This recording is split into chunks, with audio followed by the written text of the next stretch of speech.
Shalom, selamat malam sahabat RPK. Bertemu kembali dalam acara Kalam On Air. Kalam On Air, pembelajaran Alkitab di udara dari Sekolah Tinggi Alkitab Kalam Kristus di Kalibata. Ya, sahabat RPK, sebelum kita melanjutkan pembelajaran kita dari minggu lalu, saya juga mau menyapa nih sahabat RPK yang monitor melalui YouTube streaming ya, RPK 9630 FM. Sahabat RPK, baik yang melalui YouTube streaming dan juga yang mendengar langsung melalui radio atau radio Android atau radio internet, bisa kirimkan komentar atau WhatsApp melalui SMS. Bisa komentar melalui kirim komentar melalui SMS atau WhatsApp di 0815 1800 444. 0815 1800 444, dan yang dari YouTube streaming bisa di kolom chat. Nanti kami akan bacakan. Kemudian nanti 15 menit terakhir kita akan buka telepon interaktif di 021 8000 444. 021 8000 444. Ya, baik, kita akan lanjutkan pembelajaran kita. Kalau Kamis malam lalu tanggal 14 ya, tanggal 14 April, kita telah membahas mengenai salib sebagai lambang pertukaran. Salib Kristus adalah lambang pertukaran. Itu Kamis malam yang lalu. Lalu 2 minggu sebelumnya, Kamis malam sebelumnya lagi, tanggal 7 April, kita sudah membahas mengenai tabur tuai. Ini berkelanjutan semua ya. Makanya malam ini kita akan membahas lanjutan pelajaran Kamis malam yang lalu, yaitu salib lambang pertukaran. Oleh karena itu saya akan membacakan kesimpulan dari Kamis malam lalu ya, kesimpulan dari pembelajaran dengan tema salib lambang pertukaran. Kesimpulan kita adalah Yesus mati ganti kita. Darah Kristus dapat menghapus dosa seisi dunia. Ya, jadi bukan hanya dosa orang Kristen aja, tapi dosa seisi dunia. Bukan hanya orang-orang pilihan atau orang Yahudi, orang Israel, bukan hanya orang-orang pilihan. Nah, hanya darah Yesus ya, melalui kematiannya di kayu salib, yaitu salib Kristus, penghapus dosa yang sempurna. Jadi hanya darah Yesus yang di kayu salib itu yang bisa menghapus dosa secara sempurna. Bukan pahala kita, bukan amal kita, bukan ritual-ritual agama atau apapun itu, tapi hanya darah Kristus di kayu salib. Itu penghapus dosa yang sempurna. Salib Kristus adalah lambang pertukaran. Jadi setiap kita lihat salib, kita harus ingat ini, bahwa salib Kristus adalah lambang pertukaran. Pertukaran apa? Bahwa seharusnya kita orang berdosa yang disalibkan karena dosa-dosa kita, karena kita tahu di Alkitab bahwa upah dosa ialah maut. Tetapi Tuhan Yesus karena begitu mengasihi manusia, Dia menggantikan kita. Dia yang dihukum, Dia yang mengalami penghukuman padahal Dia tidak bersalah, padahal Dia tidak berdosa. Sebagai ganti, sehingga kita tidak perlu lagi untuk dihukum karena dosa-dosa kita tidak perlu lagi mengalami maut karena dosa-dosa kita. Kita harus bedakan ya antara maut dengan mati ya. Kalau maut itu lebih kepada kematian kekal ya. Semua orang pasti mati, tapi tidak semua orang akan binasa. Jadi maut itu seperti binasa gitu ya. Nah, malam ini kita akan membahas sebuah tema sebagai lanjutan pembelajaran kita, yaitu karena kebangkitannya kita hidup. Hari Minggu 4 hari yang lalu kita merayakan Paskah di semua gereja ya, memperingati kebangkitan Tuhan Yesus. Makanya kita ke gereja pagi-pagi karena memperingati ketika para murid, yaitu Maria dan Maria yang lainnya datang ke kubur Yesus di pagi hari, di subuh hari. Di situ mereka tahu Tuhan Yesus sudah bangkit. Nats Alkitab kita ambil untuk pembelajaran kita malam ini dari Roma 6 ayat 5. Firman Tuhan demikian. Ya, Roma 6 ayat 5. Sebab jika kita telah menjadi satu dengan apa yang sama dengan kematiannya, kita juga akan menjadi satu dengan apa yang sama dengan kebangkitannya. Kita sudah belajar kemarin tentang kematian Tuhan Yesus, dan sekarang kita akan bahas mengenai kebangkitan Yesus. Ya. Kebangkitan Yesus ini ada beberapa versi ya. Kalau kita lihat di Alkitab cuma satu versi, tapi ada kitab-kitab suci yang lain yang terbit setelah Alkitab, yang ditulis atau dikarang, saya nggak tahu ya. Kitab suci setelah Alkitab, mereka menulis bahwa Yesus tidak mati disalibkan dan tidak bangkit, tetapi diraibkan. Jadi jangan kaget kalau ada orang-orang dengan pemahaman seperti itu, karena memang di kitab mereka ditulis seperti itu. Dari mana mereka dapat informasi ini? Karena itu kejadiannya sudah mungkin berapa ratusan tahun yang lalu gitu, dari ketika kitab mereka itu dikarang atau ditulis ya. Jadi dari mana mereka dapat informasi ini? Dari Alkitab. Kita bahas. Kita akan pelajari. Apakah mereka mengutip dari Alkitab? Kita pelajari ya. Saya akan mengambil ayat Alkitab coba kita baca dari Matius 28 ayat 11 sampai 15 ya. Ini perikop ini diberi judul oleh Lembaga Alkitab Indonesia, Dusta Mahkamah Agama. Saya bacakan dari ayat 11 sampai ayat 15. Firman Tuhan demikian. Ketika mereka di tengah jalan, datanglah beberapa orang dari penjaga itu ke kota dan memberitahukan segala yang terjadi itu kepada imam-imam kepala. Ayat 12. Dan sesudah berunding dengan tua-tua, mereka mengambil keputusan lalu memberikan sejumlah besar uang kepada serdadu-serdadu itu. Dan berkata, kamu harus mengatakan bahwa murid-muridnya datang malam-malam dan mencurinya ketika kamu sedang tidur. Dan apabila hal ini kedengaran oleh wali negeri, kami akan berbicara dengan dia, sehingga kamu tidak beroleh kesulitan apa-apa. Mereka menerima uang itu dan berbuat seperti yang dipesankan kepada mereka. Dan cerita ini tersiar di antara orang Yahudi sampai sekarang ini. Jadi perikop inilah yang mereka kutip. Perikop dengan judul Dusta Mahkamah Agama, mereka kutip dan mereka menjadikan dasar kebenaran dalam kitab mereka. Dusta ini yang dicatat di Alkitab. Ya. Mereka kutip. Bahkan mereka menjadikan sebagai dasar kebenaran. Coba bayangkan. Kitab seperti apa itu? Mengambil sebuah perikop tentang dusta mahkamah agama lalu dijadikan dasar kebenaran. Akhirnya mereka sangat percaya bahwa Yesus tidak pernah mati. Bahkan mereka katakan ketika disalib Yesus itu pingsan. Lalu ditolong sama murid-muridnya disembuhkan. Kemudian 3 hari kemudian dia sudah sembuh baru dia keluar. Orang Kristen mengatakan dia bangkit. Nah, ini kan pemahaman ini terlalu dangkal ya, karena mereka mungkin tidak tahu bahwa semua orang yang disalibkan, semua orang yang dihukum mati di kayu salib harus sampai mati. Dan itu bukan hanya dilihat sudah mati, oh sudah, enggak, dibuktikan langsung, dikonfirmasi dengan penusukan pada lambungnya dan juga kakinya dipatahkan. Nah, seperti itu yang terjadi ketika orang disalibkan. Makanya salib itu hukuman yang diberikan kepada orang yang sudah tidak bisa diampuni lagi kesalahannya dan dia harus sampai mati. Ya, harus sampai mati. Bahkan sering dibiarkan beberapa jam di atas kayu salib supaya sebelum sore, biasanya sore diturunkan ya, supaya benar-benar tahu ini mati. Dan juga penyalipan itu bukan dilakukan di tempat tersembunyi, di sebuah hutan atau di balik bukit, tidak. Tapi di suatu tempat yang bisa dilihat banyak orang. Jadi hukuman mati itu disaksikan bukan oleh 1-2 orang, tapi oleh banyak orang. Jadi saya katakan terlalu berani kitab yang menulis bahwa Yesus tidak mati di kayu salib, tapi pingsan, kemudian ditolong oleh murid-muridnya, lalu disembuhkan dan dikatakan dia bangkit. Itu terlalu berani, terlalu naif kalau saya katakannya. Ini sejarah ada menulis begini dan saksi itu bukan 1-2 orang, banyak orang yang menyaksikan. Peristiwa penyalipan itu disaksikan banyak orang, gunanya untuk apa? Untuk pembelajaran kepada banyak orang bahwa penjahat-penjahat yang tidak bisa diampuni akan berakhir di kayu salib secara mengerikan. Tapi Yesus yang tidak bersalah, yang tidak berdosa, dia ambil alih tempat itu yang seharusnya kita di situ, Tuhan Yesus ambil alih. Makanya minggu lalu kita belajar salib lambang pertukaran. Ya. Jadi seharusnya dari sini kita tahu dan kita yakin bahwa Alkitab adalah satu-satunya kebenaran di muka bumi ini. Satu-satunya, bukan salah satu. Ya, Alkitab dibuktikan dengan sejarah, misalnya pemerintahan ketika ada Pontius Pilatus, dibuktikan dalam pencatatan sejarah memang ada Pontius Pilatus pernah berkuasa. Herodes pernah berkuasa. Jadi semua peristiwa itu tercatat dalam sejarah, bukan hanya dalam Alkitab. Makanya saya katakan Alkitab adalah satu-satunya kebenaran yang diilhamkan oleh Allah. Ilham Allah tidak pernah mungkin salah. Ditulis oleh kurang lebih 40 orang yang berbeda dengan tuntunan Roh Kudus selama kurun waktu sekitar 1.500 sampai 1.600 tahun. Bayangkan kitab yang ditulis oleh 40 orang penulis dengan tuntunan Roh Kudus selama kurun waktu yang begitu panjang, mau dibilang salah lagi. Bahkan saya tahu akhirnya ini bukan hanya orang yang bukan Kristen yang mengatakan Alkitab itu dipalsukan atau salah. Orang Kristen pun sudah mulai. Nggak tahu dari mana mereka hanya mengatakan, oh itu terjemahan Alkitab banyak yang salah. Ada 40 kesalahan saya temukan. Saya kasihan lihat orang-orang begini. Dia sibuk mencari kesalahan Alkitab sampai dia tidak bisa menikmati apa kabar sukacita yang ada dalam Alkitab.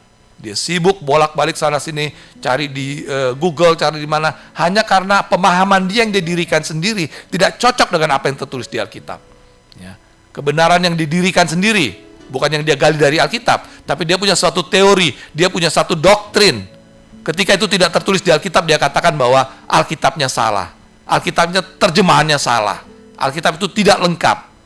Saya bilang kasihan sekali orang-orang seperti ini. Mungkin sampai kalau dia seperti ini terus dan tidak bertobat, sampai akhir hidupnya, dia tidak akan menemukan Injil itu. Injil adalah kabar sukacita. Dia tidak akan menemukan itu. Saya yakin tidak akan menemukan itu. Dan itu saya baru berdebat dengan teman saya, berdiskusi dengan teman saya. Ya, dulunya kami hanya belajar dari Alkitab, tapi ketika dia sudah mulai belajar dari buku-buku lain, ikut aliran-aliran lain, sekarang dia jadi aneh. Ya, saya sedih ya. Tapi ya sudah, saya hanya berdoa suatu saat dia akan kembali pada kebenaran Alkitab. Karena kalau orang tidak memegang Alkitab, megang doktrin-doktrin ajaran nenek moyangnya, mereka pasti akan mendirikan kebenaran sendiri. Dan mereka mulai meragukan Alkitab, bahkan berani mengatakan bahwa Alkitab itu banyak salahnya. Alkitab itu, kalau saya begini melihatnya ya, Alkitab ketika ditulis oleh orang-orang yang dengan tuntunan Roh Kudus, Tuhan yang menuntun. Jadi saya katakan, saya pikir kalau sudah Tuhan yang menuntun, nggak mungkin ada salahnya, nggak mungkin ada kekeliruan, pasti sempurna.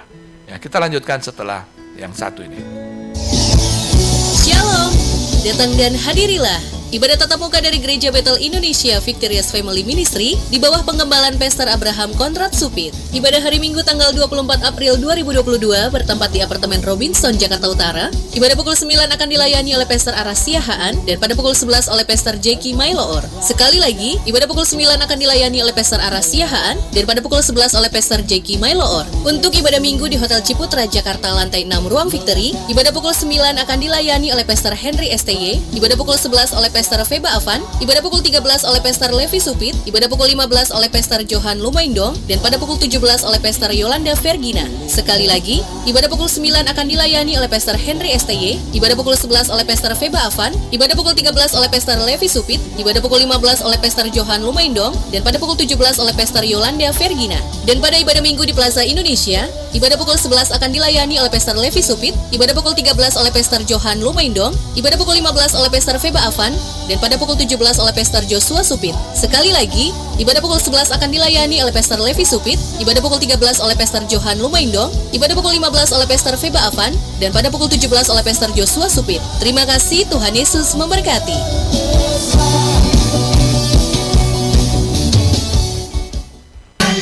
Kasih Jakarta 96.3 RPK FM. Ya, baik sahabat RPK, kita lanjutkan. Ya, tadi yang di kitab yang dikutip oleh kitab lain itu, ya kitab setelah Alkitab ya. Itu dari Matius 28 ayat 11 sampai 15. Padahal Alkitab menulis peristiwa yang sebenarnya itu pada Matius 28 ayat 1 sampai 6 demikian. Saya bacakan ya. Setelah hari Sabat lewat, ini peristiwa setelah Tuhan Yesus dikuburkan ya. Disalibkan, mati dan dikuburkan. Nah, hari ketiga, setelah hari Sabat lewat, menjelang menyingsinya fajar pada hari pertama minggu itu, pergilah Maria Magdalena dan Maria yang lain menengok kubur itu. Maka terjadilah gempa bumi yang hebat, sebab seorang malaikat Tuhan turun dari langit dan datang ke batu itu dan menggulingkannya, lalu duduk di atasnya. Wajahnya bagaikan kilat dan pakaiannya putih bagaikan salju. Dan penjaga-penjaga itu gentar ketakutan dan menjadi seperti orang mati. Akan tetapi, malaikat itu berkata kepada perempuan-perempuan itu, "Janganlah kamu takut, sebab aku tahu kamu mencari Yesus yang disalibkan itu." Ayat ke-6, "Ia tidak ada di sini, sebab ia telah bangkit. Sama seperti yang telah dikatakannya. Mari, lihatlah tempat ia berbaring." Kita tahu selanjutnya mereka lihat, di situ ada kain kafan Tuhan Yesus, tubuh Tuhan Yesus sudah tidak ada. Ini yang mengatakannya malaikat.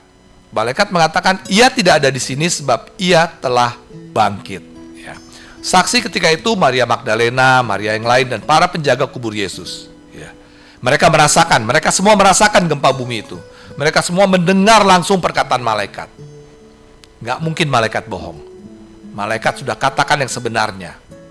Nah, lalu kenapa orang-orang ya, terutama orang-orang yang tidak percaya, saya katakan orang-orang yang tidak percaya itu orang-orang yang akan binasa. Binasa itu mati kekal ya. Kenapa orang-orang yang tidak percaya itu ya takut dan gentar kalau Yesus benar-benar bangkit? Bagi mereka ini suatu kekhawatiran buat mereka. Kalau Yesus benar-benar bangkit. Ya. Kenapa? Karena hanya Yesus yang bangkit dari kematian di kayu salib. Sehingga mereka berusaha untuk menutup-nutupi kebenaran ini. Ya. Kalau yang dibangkitkan dari kematian, kita baca di Alkitab ada beberapa orang ya. Karena sakit dan mati lalu dibangkitkan, seperti anaknya Yairus. Mati karena sakit, Yesus bangkitkan. Lalu Lazarus. Ya. Itu sudah ada sebelumnya, peristiwa-peristiwa itu terjadi sebelumnya. Tetapi dari semua yang mati di kayu salib, hanya Yesus yang bangkit. Kematiannya di kayu salib disaksikan banyak orang. Dan kalau kita pelajari lebih lanjut nanti, kita tahu bahwa kebangkitannya pun disaksikan oleh banyak orang. Jadi kematiannya di kayu salib bukan disaksikan oleh 20 orang, 30 orang. Kalau saya percaya ya, ketika itu pasti ratusan orang yang menyaksikan Tuhan Yesus disalib. Ya. Jadi kematian dan kebangkitan Yesus itu bersifat eksklusif. Ya, sukacita bagi kita orang-orang percaya. Sukacita bagi kita yang diselamatkan. Pemberitaan itu adalah kekuatan Allah. Itu bagi kita yang percaya. Tetapi bagi mereka yang tidak percaya, menjadi ketakutan dan kebodohan bagi mereka yang akan binasa. Mereka yang tidak percaya pasti akan binasa. Mereka menentang dan menyangkal itu. Karena kalau mereka tidak menentang dan menyangkal itu, apalagi kelebihan agama yang mereka gaung-gaungkan, mereka yang andal-andalkan. Tidak ada. Makanya mereka berusaha menentang ini, berusaha membuat Yesus seolah-olah hanya seorang nabi. Yesus hanya seorang manusia biasa. Ya, kalau manusia biasa nggak akan bangkit dari kematian. Ya, kalau seorang nabi tidak akan bangkit dari kematian, dan bukan hanya bangkit, kematiannya disaksikan banyak orang, dan kebangkitannya juga dengan peristiwa yang bukan peristiwa biasa. Tapi ada gempa bumi, dan bahkan malaikat yang memberi kesaksian bahwa dia telah bangkit. Ya. Jadi, karena hanya dengan kematian dan kebangkitan Yesus, dosa dikalahkan. Dengan kematian Yesus, dosa dikalahkan. Lalu dengan kebangkitan Yesus, maut dikalahkan. Jadi karena dia bangkit sehingga kita hidup. Ya. Jadi karena kematian Tuhan Yesus, dosa dikalahkan. Ya, dosa kita dihapuskan, orang-orang yang percaya kepadanya sebagai Tuhan dan Juru Selamat. Dan dengan kebangkitan Yesus, maut dikalahkan. Ya. Kalau kita lihat tiga wanita itu, Maria Magdalena dan Maria yang lainnya, sukacita karena kebenaran. Dia tahu bahwa Tuhan telah bangkit. Sementara serdadu, walaupun dia tahu, dia dengar sendiri malaikat itu bicara bahwa Yesus telah bangkit, ya dia sukacita karena terima uang, bukan karena kebenaran. Sukacita di atas dusta. Dapat uang tapi berdusta, bukan karena kebenaran. Ya. Jadi sukacita yang benar itu adalah karena kebenaran. Yesaya 32:17 firman Tuhan demikian. Di mana ada kebenaran, di situ akan tumbuh damai sejahtera. Dan akibat kebenaran ialah ketenangan dan ketentraman untuk selama-lamanya. Ya. Maria Magdalena dan Maria yang lain, dia menyaksikan sendiri, dia mendengar sendiri dari malaikat kebenaran itu, dia sukacita yang sesungguhnya karena kebenaran. Sementara serdadu itu yang terima uang, ya seneng habis terima uang banyak dia terima kan, tapi dia harus berbohong ke sana sini, dan dia, saya nggak tahu, nggak ada berita selanjutnya tentang dia ya bagaimana. Nah, saya mau sampaikan di sini ada sedikit cerita ketika saya banyak dapat kiriman di WhatsApp ya, ucapan selamat Paskah. Ada cerita katanya seorang serdadu itu matanya terpercik darah Yesus ketika ditusuk lambungnya. Lalu matanya yang tadinya juling jadi benar. Saya cari-cari di Alkitab, saya bolak-balik ke Alkitab peristiwa kematian Tuhan Yesus, nggak ada cerita tentang itu. Yang saya tahu bahwa salah satu serdadu itu menusukkan lambung Tuhan Yesus untuk membuktikan kematian, dan itu setelah Yesus menyerahkan nyawanya, setelah dia mati. Nah, jadi dibilang dia tentara ini bertobat karena matanya disembuhkan oleh darah Tuhan Yesus. Setahu saya, tentara ini bertobat karena melihat Tuhan Yesus mengampuni orang yang menganiaya dia. Dia berdoa, dia mengampuni orang yang menganiaya dia, sehingga tentara ini melihat, maka ini sungguh dia ini anak Allah. Dan ketika dilihat kematian Tuhan Yesus itu, ketika Tuhan Yesus menyerahkan nyawanya, terjadi gempa bumi, dan dia lihat sebelum itu ada gerhana, bukan gerhana ya, terjadi gelap gulita, yang sering orang katakan untuk menutupi kebenaran, mengatakan bahwa itu gerhana. Tapi nggak pernah sejarahnya dalam kehidupan, dalam dunia ini, ada gerhana selama 3 jam, dari jam 9 sampai jam 12. Itu terjadi gelap yang terjadi itu, gelap gulita yang terjadi itu, dari jam 9 sampai jam 12. Berarti 3 jam, nggak pernah ada gerhana apapun selama 3 jam. Ya, dalam sejarah, dalam peristiwa di bumi ini tidak pernah ada. Nah, setelah Tuhan Yesus bangkit, dia tentu menemui murid-muridnya. Ya. Ketika kita lihat bahwa murid-murid yang bertemu dengan dia, kita melihat di situ ada kesaksian yang tertinggi, kesaksian iman dari rasul. Itulah sebetulnya yang layak disebut pengakuan iman rasuli, pengakuan iman dari rasul, dari para rasul. Kalau kita lihat kesaksian yang tertinggi dari murid Tuhan Yesus, ya, justru diucapkan oleh murid yang terkenal peragu. Siapa sang peragu itu kita semua tahu, ya, Thomas. Thomas dia ragu, dia selalu ragu, dia selalu penuh pertimbangan. Tapi orang yang peragu pun bisa dipakai Tuhan untuk memberi kesaksian siapa sebenarnya Yesus itu. Kalau saya bacakan dari Yohanes 20 ayat 24 sampai 29. Tetapi Thomas, seorang dari ke-12 murid itu yang disebut Didimus, tidak ada bersama-sama mereka ketika Yesus datang ke situ. Jadi ada peristiwa sebelumnya murid-murid sedang dalam ruangan terkunci karena takut dengan orang-orang Yahudi. Lalu Tuhan Yesus datang menampakkan dirinya kepada mereka. Thomas tidak ada waktu itu. Maka kata murid-murid yang lain itu kepadanya, "Kami telah melihat Tuhan." Tetapi Thomas berkata kepada mereka, "Sebelum aku melihat bekas paku pada tangannya, dan sebelum aku mencucukkan jariku ke dalam bekas paku itu dan mencucukkan tanganku ke dalam lambungnya, sekali-kali aku tidak akan percaya." 8 hari kemudian, murid-murid Yesus berada kembali dalam rumah itu dan Thomas bersama-sama dengan mereka. Sementara pintu-pintu terkunci, Yesus datang dan ia berdiri di tengah-tengah mereka dan berkata, "Damai sejahtera bagi kamu." Kemudian ia berkata kepada Thomas, "Taruhlah jarimu di sini dan lihatlah tanganku. Ulurkanlah tanganmu dan cucukkan ke dalam lambungku. Dan jangan engkau tidak percaya lagi, melainkan percayalah." Lalu apa kata Thomas? Thomas menjawab dia, "Ya Tuhanku dan Allahku." Kata Yesus kepadanya, "Karena engkau telah melihat aku, maka engkau percaya. Berbahagialah mereka yang tidak melihat, namun percaya." 2 ayat terakhir ini saya akan tekankan di sini. Thomas menjawab dia, "Ya Tuhanku dan Allahku." Yesus adalah Tuhan dan Allah. Ya, jangan ada yang mengatakan Yesus itu pribadi yang lain dari Tuhan, pribadi yang lain dari Allah. Tidak pernah ada di Alkitab. Di sini dikatakan, "Ya Tuhanku dan Allahku." Kalau memang Yesus bukan Tuhan, kalau memang Yesus bukan Allah, dia akan menolak penyembahan Thomas ini. Dia akan mengatakan, "Jangan Thomas, jangan katakan aku Tuhan, jangan katakan aku Allah, karena aku bukan Tuhan, aku bukan Allah. Tuhan dan Allah hanya Bapa di sorga." Nggak ada Tuhan Yesus katakan begitu. Tuhan Yesus mengatakan, "Karena engkau telah melihat aku, maka engkau percaya. Berbahagialah mereka yang tidak melihat, berbahagialah saya, berbahagialah sahabat RPK di sini, dan berbahagialah semua yang menyaksikan siaran ini yang tidak melihat namun percaya." Kita tidak pernah melihat Yesus bangkit, tapi kita bisa mendapat semua peristiwa lengkap itu dari Alkitab. Para murid sebagian melihat sebagian peristiwa, yang lain melihat peristiwa yang lain, tapi kita melihat peristiwa yang lengkap. Dari mulai penciptaan dunia, kita bisa membaca bagaimana nubuat Nabi Yesaya tentang kedatangan Allah ke dunia ini. Lalu bagaimana kita lihat Allah datang dalam rupa manusia dalam Lukas 1. Lalu dia mengambil rupa manusia, dia datang dalam rupa seorang bayi yang lahir dari seorang darah Maria. Dan dia disebut anak Allah. Dan Tuhan sendiri yang beri nama kepadanya, berikan dia nama Yesus. Dia akan disebut orang anak Allah yang maha tinggi. Jadi anak Allah itu disebut, dia akan disebut orang anak Allah. Berarti anak Allah itu sebutan. Ya. Yesus adalah nama. Ya. Semua predikat-predikat Allah itu yang gitu banyak, itu semua sebutan. Tapi namanya hanya satu, yaitu Yesus. Kita lanjutkan setelah yang satu ini.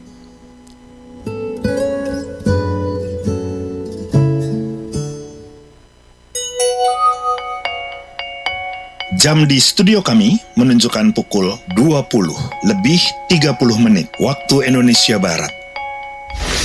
We satisfy your soul thirst and harmonize your life. 96.3 RPK FM.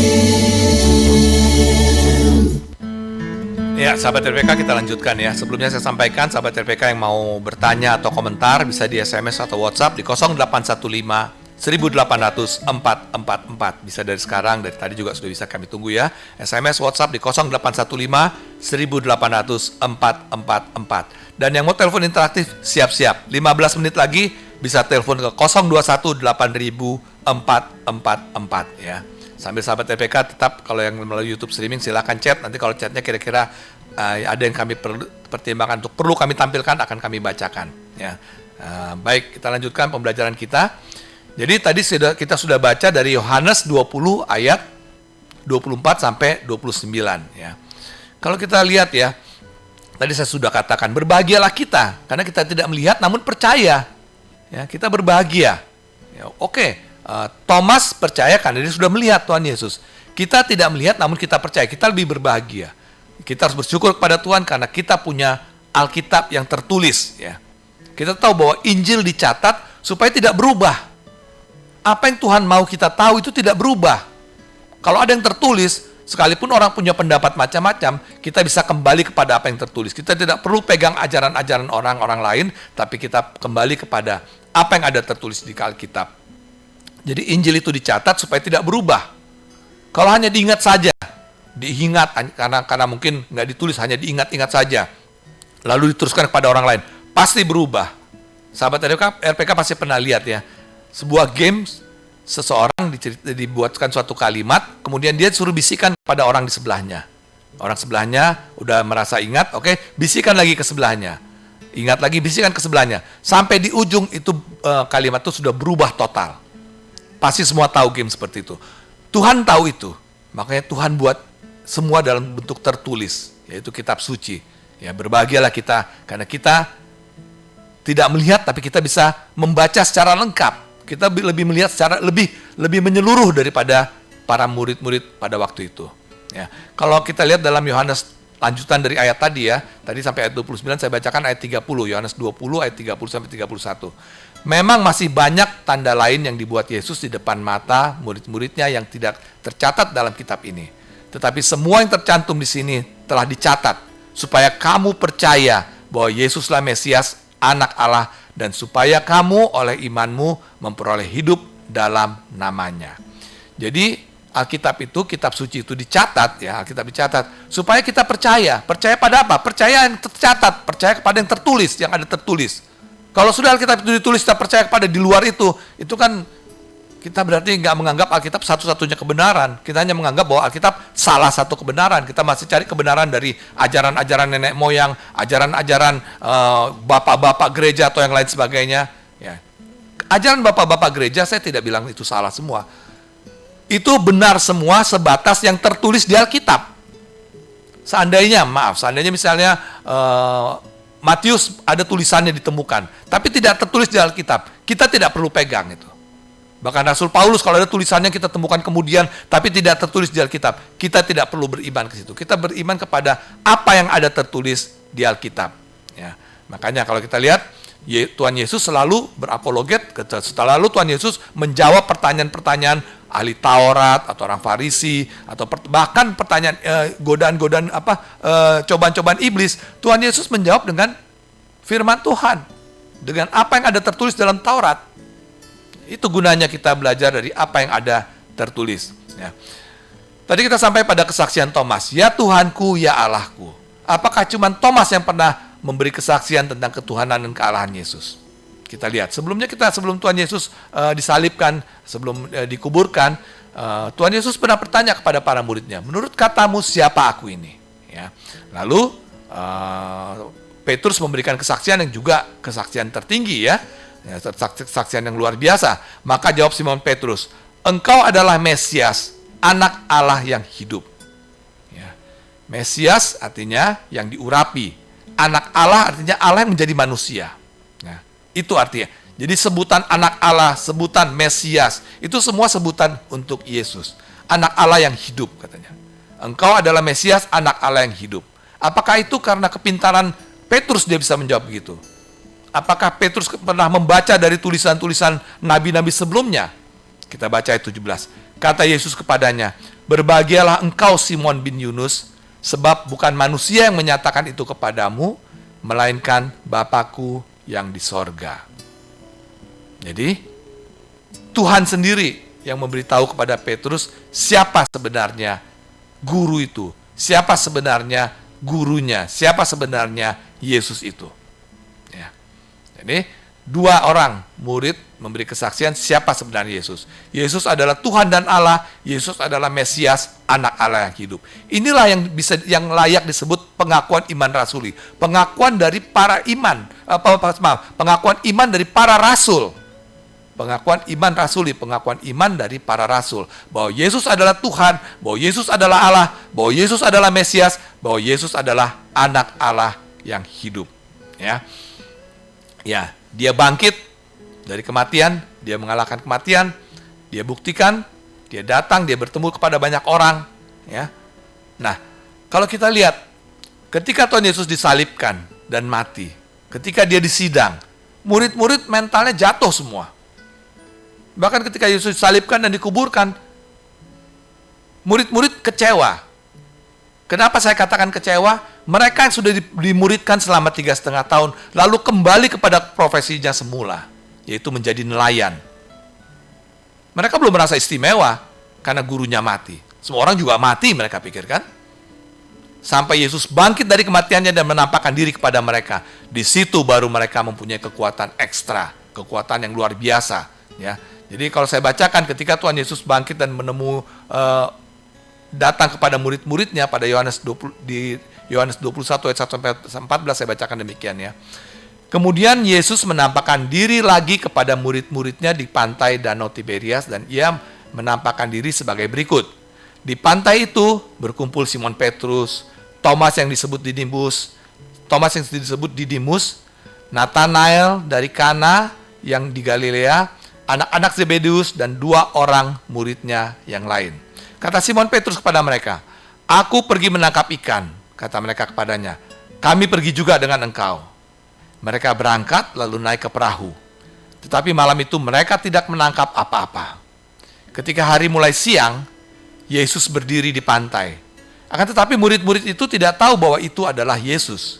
Kata Yesus kepada mereka, "Hai anak-anak, adakah kamu mempunyai lauk pauk?" Jawab mereka, "Tidak ada." Maka kata Yesus kepada mereka, "Tebarkan jalamu di sebelah kanan perahu, maka akan kamu peroleh." Lalu mereka menebarkannya dan mereka tidak dapat menariknya lagi karena banyaknya ikan. Sampai sini saya berhenti dulu. Kita lihat dalam peristiwa hidup sehari-hari orang ya. Kalau Tuhan Yesus datang ketika mereka baru jalan sampai tengah danau, kemudian Tuhan Yesus mengatakan itu, mungkin mereka ragu. Tapi Tuhan Yesus datang ketika mereka sudah 1 malam dan tidak memperoleh hasil apa-apa. Ketika Tuhan Yesus, "Tebarkan jalamu di sebelah kanan perahu, maka akan kamu peroleh." Biasanya memang menebarkan jala itu ke sebelah kiri perahu. Tapi Tuhan Yesus menyuruh ke sebelah kanan perahu dan murid-muridnya patuh. Karena apa? Mereka nggak punya pilihan lain. Udah 1 malam mereka kerja nggak dapat apa-apa. Lalu mereka menebarkannya dan mereka tidak dapat menariknya lagi karena banyaknya ikan. Maka murid yang dikasih Yesus itu berkata kepada Petrus, "Itu Tuhan." Ketika Petrus mendengar bahwa itu adalah Tuhan, maka ia mengenakan pakaiannya sebab ia tidak berpakaian lalu terjun ke dalam danau. Murid-murid yang lain datang dengan perahu karena mereka tidak jauh dari darat. Hanya kira-kira 200 hasta saja dan mereka menghela jala yang penuh ikan itu. Ya. Ketika mereka itu tiba di darat, mereka melihat api arang dan di atasnya ikan dan roti. Kata Yesus kepada mereka, "Bawa beberapa ikan yang baru kamu tangkap itu."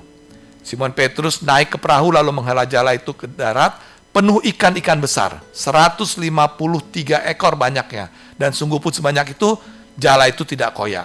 Kata Yesus kepada mereka, "Marilah dan sarapanlah." Ya. Tidak ada di antara murid-murid itu yang berani bertanya kepadanya, "Siapakah engkau?" Sebab mereka tahu bahwa ia adalah Tuhan. Yesus maju ke depan, mengambil roti, dan memberikannya kepada mereka, demikian juga ikan itu. Itulah ketiga kalinya Yesus menampakkan diri kepada murid-muridnya sesudah ia bangkit dari antara orang mati. Ya.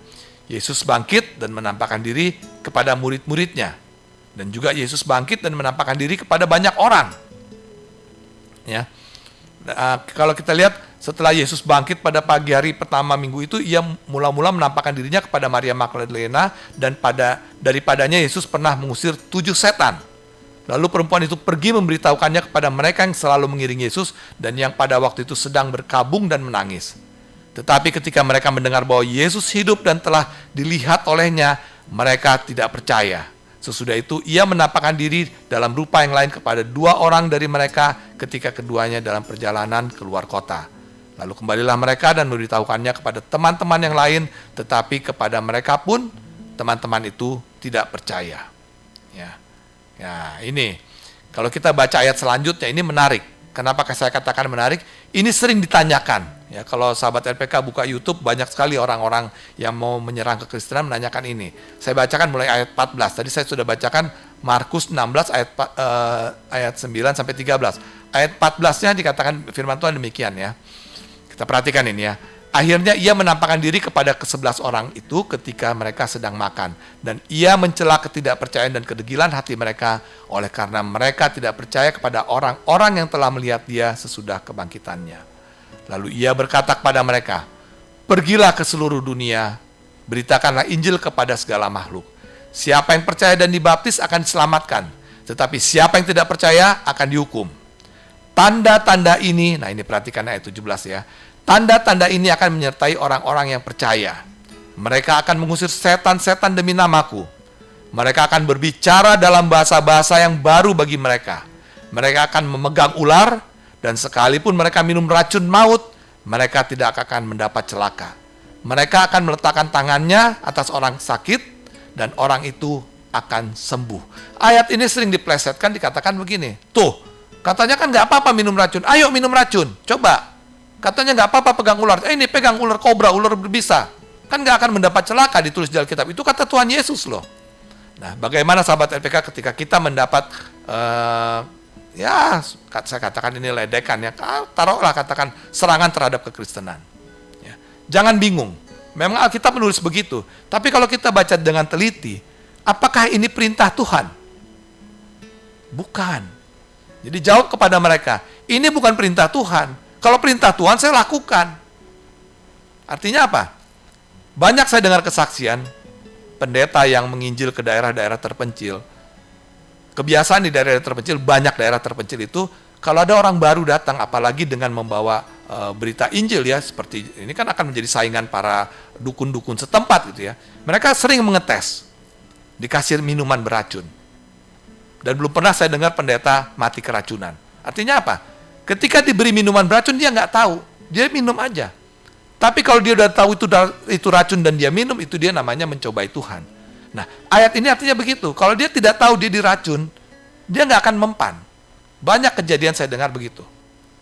Dan banyak pendeta yang bersaksi bahwa akhirnya mereka ngaku setelah mereka bertobat, mereka ngaku. Mereka dulu sempat meracun pendeta, tapi nggak mempan. Nah, inilah bukti dari ayat itu. Bukan berarti kita, karena dikatakan ayat ini, sekalipun mereka minum racun maut, ya, mereka tidak akan mendapat celaka. Lalu kita pamer depan mereka, sini racun nih, baygon, saya minum, saya jamin akan mati, dijamin akan mati. Karena tidak boleh kita mencobai Tuhan. Ya, tapi kalau kita diracun tanpa kita tahu, Tuhan akan menjaga kita. Dan itu bukan 1-2 kali, saya sudah beberapa kali dengar dari teman-teman atau pendeta-pendeta yang melayani ke daerah-daerah terpencil, ya, ke daerah-daerah orang-orang pedalaman. Dan mereka dicobain seperti itu dan mereka nggak ada saya dengar yang mati karena keracunan. Itulah yang maksud Tuhan seperti itu, bahwa Tuhan akan menjaga kita ketika kita tanpa kita tahu meminum sebuah racun atau tanpa sengaja kita ketemu ular, atau Tuhan akan menjaga. Jadi artinya dalam hal apapun ya, ketika kita bekerja untuk Tuhan, Tuhan pasti jaga, Tuhan pasti perlengkapi dan Tuhan pasti melindungi kita. Makanya kita tidak perlu khawatir ya. Sahabat mereka, kita lanjutkan setelah yang satu ini. Hai Besti, kok cemberut? Bonus baru cair kan? Bukan itu, Besti. Bingung nih. Ih, telepon 108 aja nih kalau bingung. Serius nih. Ya udah, kenapa? Gini, aku kan mau tugas keluar kota, tapi... Bagus dong, kok tapi? Tapi aku nggak bisa dengerin RPK FM lagi dong. Gebrak. Aduh, RPK FM kan udah ada aplikasinya. Ah, masa sih? Iya, HP kamu kan Android. Cari aja tuh langsung di Google Play Store. Namanya Sahabat RPK. Tapi bayar nggak? Enggak dong Besti, ini mah gratis. Sini aku installin. Buka Google Play Store, cari aplikasi namanya Sahabat RPK. Abis itu udah deh, kalau udah install bisa langsung dengerin RPK FM kapan aja, di mana aja. Ih, love banget sih. Thank you, Besti. We satisfy your soul thirst and harmonize your life. 96.3 RPK FM. Ya, sahabat RPK, kita lanjutkan ini sampai pada 15 menit yang terakhir. Kita buka telepon interaktif di 021 800444. 021 800444. Sahabat RPK yang mau telepon silahkan, telepon interaktif. Kita bisa bicara langsung, mau bertanya atau komentar, kami tunggu. Dan juga SMS WhatsApp tetap kami tunggu di 0815 1800 444 ya. Sambil saya selesaikan dulu pembelajaran kita ya. Kalau kita lihat sebetulnya apa yang paling ditakuti manusia? Apakah manusia takut penyakit kanker? Enggak. Kenapa? Kalau kanker sembuh ya nggak takut. Apakah manusia takut penyakit stroke atau serangan jantung? Ya takut dikit. Ya kalau sembuh nggak takut. Tapi yang paling manusia takuti adalah kematian. Itu yang paling ditakut. Semua manusia takut kematian. Umumnya ya saya katakan begitu ya. Nah, kita orang-orang percaya seharusnya tidak boleh takut dengan kematian. Karena kita semua tahu ada kepastian keselamatan di dalam kematian dan kebangkitan Tuhan Yesus. Kebangkitan Yesus mengalahkan maut. Maut tidak ada sengatnya lagi. Makanya tadi ayat yang kita Nats Alkitab yang kita pelajari, Nats Alkitab untuk pelajaran kita malam ini, saya kutip dari Roma 6 ayat 5. Sebab jika kita telah menjadi satu dengan apa yang sama dengan kematiannya, kita juga akan menjadi satu dengan apa yang sama dengan kebangkitannya. Makanya sebetulnya kalau kita sebagai orang-orang percaya Yesus sebagai Tuhan dan Juru Selamat, kematian itu bukan suatu yang menakutkan. Karena kita yakin kita pasti dibangkitkan. Dan kita pasti akan mengalahkan maut dan kita hidup kekal bersama Tuhan Yesus di sorga. Ini kalau kita kesimpulannya ya, bahwa karena kebangkitannya kita hidup. Ya. Kalau kita lihat Injil keselamatan itu harus lengkap kita peristiwanya, harus lengkap kita sampaikan dari mulai kelahiran Tuhan Yesus. Lalu Yesus hidup di dunia, lalu selama 33,5 tahun, melayani selama 3,5 tahun ya. Disalibkan, mati di kayu salib dan dikuburkan. Lalu bangkit pada hari yang ketiga, lalu naik ke sorga dan akan datang dari sana untuk menjemput kita dan menghakimi orang hidup dan mati ya. Itu harus lengkap Injil itu. Hanya yang percaya yang diselamatkan. Ini ketetapan Allah loh. Kita udah belajar minggu lalu. Hanya yang percaya yang diselamatkan. Nah, inilah ketetapan Allah. Jalan keselamatan satu-satunya yang ditetapkan oleh Allah, hanya kita yang percaya kepadanya sebagai Tuhan dan Juru Selamat. Percaya Yesus sebagai Tuhan dan Juru Selamat.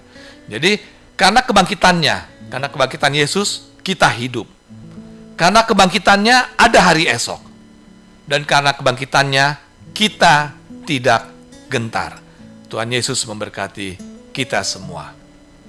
Amin. Ya, saya akan sambil menunggu telepon ya di 02184444. Sahabat RPK yang mau telepon silakan di 02188444. Sambil saya bacakan SMS dan WhatsApp yang sudah masuk di 0815 1800 444. Sambil tetap kami menunggu SMS WhatsApp yang mau masuk di 0815 1800 444. Saya bacakan ini WhatsApp dari 0812 4665 sekian-sekian dari Bapak Krisnanto Permada ya. Yang terutama dalam iman Kristen justru adalah kebangkitan. Karena ada tertulis, jika Kristus tidak dibangkitkan, sia-sialah kepercayaanmu dan kamu masih tetap dalam dosamu. Maka berbahagialah kita yang percaya akan kebangkitannya. Amin, Pak Kris. Makanya kebangkitan Tuhan Yesus itu begitu luar biasa, begitu eksklusif buat orang Kristen. Tetapi buat orang orang-orang yang bodoh atau yang akan binasa, mereka akan menentang itu. Karena apa? Kalau mereka mengakui kebangkitan Yesus, berarti mereka mengakui ketuhanan, kealahan Yesus. Seperti saya katakan tadi, seperti kita sudah bahas tadi. Orang mati ya, semua orang mati. Ya bangkit ada juga yang dibangkitkan karena sakit. Tapi Yesus ya membuktikan bahwa dia telah benar-benar mati disaksikan banyak orang. Dan dia bangkit disaksikan oleh banyak orang. Dia bangkit dari kematian. Dia mengalahkan maut. Sehingga kita juga ikut dalam kebangkitannya. Kita yang percaya, kita pasti dibangkitkan. Setelah dosa kita dihapuskan dengan kematiannya, kita akan dibangkitkan dengan kebangkitannya, bersama kebangkitannya. Ya. Terima kasih Pak Krisnanto Permada. Selanjutnya, ini ada WhatsApp dari Bapak Rahman Budianto, 085692 sekian-sekian. Shalom, selamat malam pendengar RPK FM. Saya sangat terberkati dengan kalam on air yang dibawakan Pastor Manurung dengan uraian firman yang mengenai keesaan Tuhan Yesus. Salam saya, Rahwan Budianto. Terima kasih Pak Rahwan Budianto. Ya. Sebetulnya Pak Rahwan Budianto yang kami sampaikan dalam acara kalam on air, itu semua kami gali dari ayat-ayat Alkitab. Sangat sedikit buku di luar Alkitab yang kami gunakan. Karena apa? Bagi kami, Alkitab itu sudah sangat lengkap. Ya, terima kasih nih komentar dari Bapak Rahman Budianto. Memang beberapa SMS WhatsApp juga ada masuk ke handphone saya pribadi menyatakan begini. Ya, karena apa? Mereka gampang mengerti apa yang kami sampaikan, apa yang Kalam On Air sampaikan. Karena pada saat itu mereka bisa buka di Alkitab. Apa yang kami sampaikan itu ada tertulis. Dalam acara Kalam On Air kita semua percaya bahwa apa yang Tuhan tuliskan di Alkitab, bahwa apa yang semua yang ada tertulis di Alkitab itu diilhamkan oleh Allah. Segala tulisan yang diilhamkan oleh Allah dari Kejadian sampai Wahyu, itu semua kita imani sebagai dasar kebenaran, dasar kekristenan, kanon tertutup sebagai ukuran kekristenan. Jadi ukuran kekristenan bukan doktrin, bukan gereja, bukan ajaran, bukan tradisi nenek moyang, tetapi Alkitab yang ada tertulis. Makanya ketika kita membahas dari Alkitab, akan menjadi berkat untuk banyak orang dan tidak akan ada keraguan-raguan. Ketika mereka ragu, semua yang kami bacakan, kami sebutkan ayatnya. Semua yang kita pelajari, kita sebut ayatnya. Buktikan di Alkitab sendiri, benar nggak tertulis seperti itu? Atau ada yang kita potong-potong, atau kita tambah-tambahin, atau kita rubah. Ya, kita pernah belajar, kalau sahabat RPK buka dalam 2 cabang kesesatan dalam kekristenannya, tinggal ketik Kalam On Air 2 cabang kesesatan, atau Kalam On Air kesesatan dalam kekristenan. Itu hanya 2 cabang kesesatan dalam kekristenan. Yang satu, tidak mengerti Alkitab. Yang kedua, menambahi atau mengurangi Alkitab. Nah, kenapa orang menambahi atau mengurangi Alkitab? Karena dia tidak mengerti. Mengapa dia tidak mengerti? Karena dia mengandalkan pikirannya sendiri. Dia tidak buka dari, membaca dari, tidak memegang ayat yang tertulis dalam Lukas 24 ayat 45. Lalu ia membuka pikiran mereka sehingga mereka mengerti kitab suci. Kalau kita mau mengerti kitab suci, tanya kepada yang nulis. Yang nulis siapa? Tuhan Yesus. Ya, tanya kepada dia. Berdoa kepada dia supaya dia buka pikiran kita sehingga setiap ayat yang kita baca kita akan sangat diberkati dan kita menjadi muridnya, murid Tuhan Yesus. Kita belajar dari Alkitab. Alkitab mengajar kita, bukan kita menghakimi. Alkitab mengatakan, oh ada 40 kesalahan terjemahan, oh ada kesalahan di sini, kesalahan di situ. Nah, Pak Rahwan Budianto sendiri sudah membuktikan bahwa yang dibawakan dalam Kalam On Air ini betul-betul sesuai dengan firman Tuhan. Ya, bahwa Allah itu Esa tertulis di Alkitab. Nggak ada di Alkitab Allah itu Esa tapi 3 pribadi, nggak ada di Alkitab. Ya, jadi kalau ada orang menuduh kami, oh ini orang oneness, ini orang Sabellianus, saya bilang saya bukan salah satu dari itu. Saya orang Kristen, pengikut Kristus. Ya, yang kami pegang hanya Alkitab, kebenaran satu-satunya yang ada di muka bumi ini. Ya, makanya kami sangat percaya bahwa segala yang benar, segala yang penting, segala yang Tuhan mau kita tahu, itu sudah Tuhan tuliskan di dalam Alkitab. Artinya apa? Berarti sebaliknya, yang Tuhan tidak mau kita tahu atau sesuatu yang tidak benar, yang tidak penting, Tuhan tidak tuliskan di Alkitab. Ukurannya gitu aja. Ketika ada orang menanyakan sesuatu, tanya, ada nggak di Alkitab? Mana ayatnya? Oh, nggak ada. Oh, itu tafsir. Ya, kalau itu memang sesuai dengan Alkitab, bisa meneguhkan, menguatkan kita untuk lebih percaya pada Alkitab dan meneguhkan iman kita dan tidak menyimpang dari Alkitab, terima. Itu baik. Itu satu ajaran, cara pemahaman mungkin, cara memahami yang baik gitu. Itu nggak apa-apa.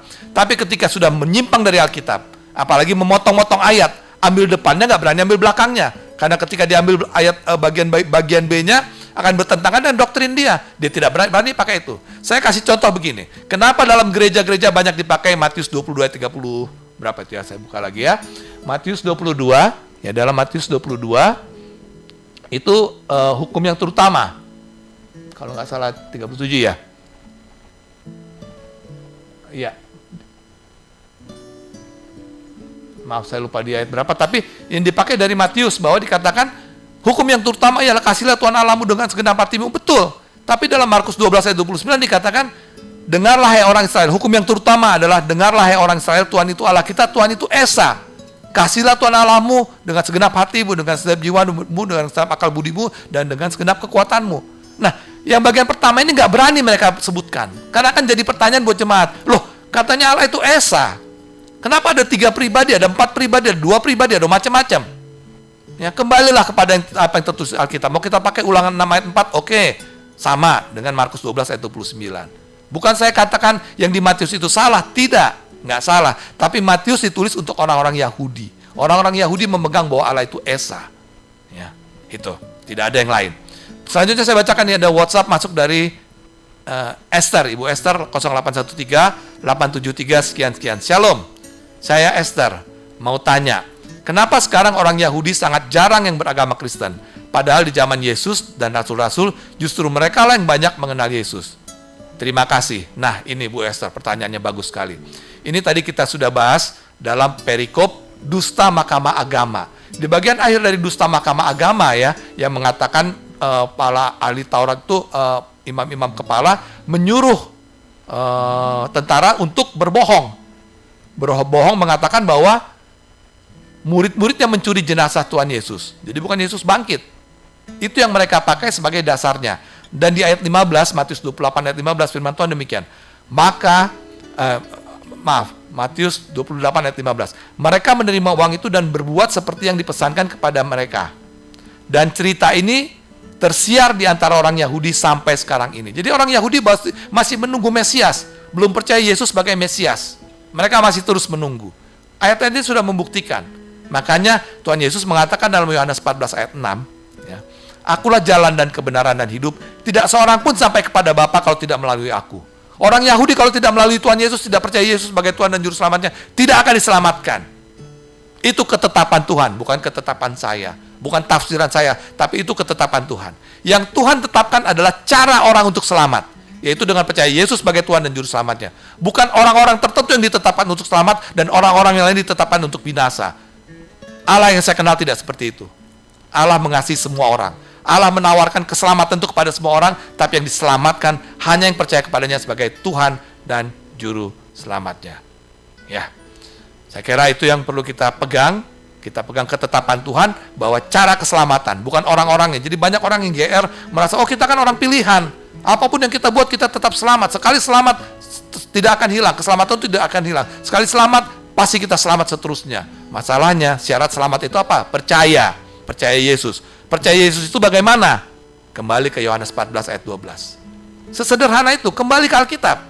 Jangan karang definisi percaya itu seperti dari KBBI atau dari yang lain. Enggak, kembali ke Alkitab. Yohanes 14 ayat 12 mengatakan, Aku berkata kepadamu sesungguhnya barang siapa yang percaya kepadaku, ia akan melakukan pekerjaan-pekerjaan yang aku lakukan. Artinya apa? Kalau kita percaya pada Yesus, kita akan melakukan pekerjaan-pekerjaan yang Tuhan Yesus lakukan. Kalau kita belum mau melakukan pekerjaan-pekerjaan yang Tuhan Yesus lakukan, kita belum percaya. Kalau kita belum percaya, dijamin belum selamat. Sesederhana itu sebetulnya. Tuhan Yesus, Alkitab ini ditulis sudah sedemikian rupa. Tuhan mau kita mengerti. Bukan Tuhan mau kita pusing, bikin kitab suci, bikin kita pusing. Enggak. Tuhan mau kita mengerti dan kita bisa merenungkannya, menelitinya, mempelajarinya, lalu melakukannya dalam kehidupan kita sehari-hari dan membagikannya kepada orang-orang yang belum mengenal Tuhan Yesus. Ya, akhirnya sahabat LPK, kita sampai pada ujung acara. Terima kasih sahabat LPK yang sudah berpartisipasi, mendengarkan, mengirim WhatsApp. Ini akan menjadi berkat buat kita semua, termasuk buat saya dan juga buat sahabat LPK yang monitor melalui media apapun. Ya, kiranya firman Tuhan bisa didengar semua orang dan bisa menjangkau semua orang sehingga semua orang akan memuliakan Yesus sebagai Tuhan, satu-satunya Tuhan dan Juru Selamat. Tuhan Yesus memberkati kita. Sampai jumpa minggu depan, Kamis malam dalam acara Kalam On Air jam 20 sampai jam 21 di RPK FM. Tuhan Yesus memberkati kita semua. Shalom.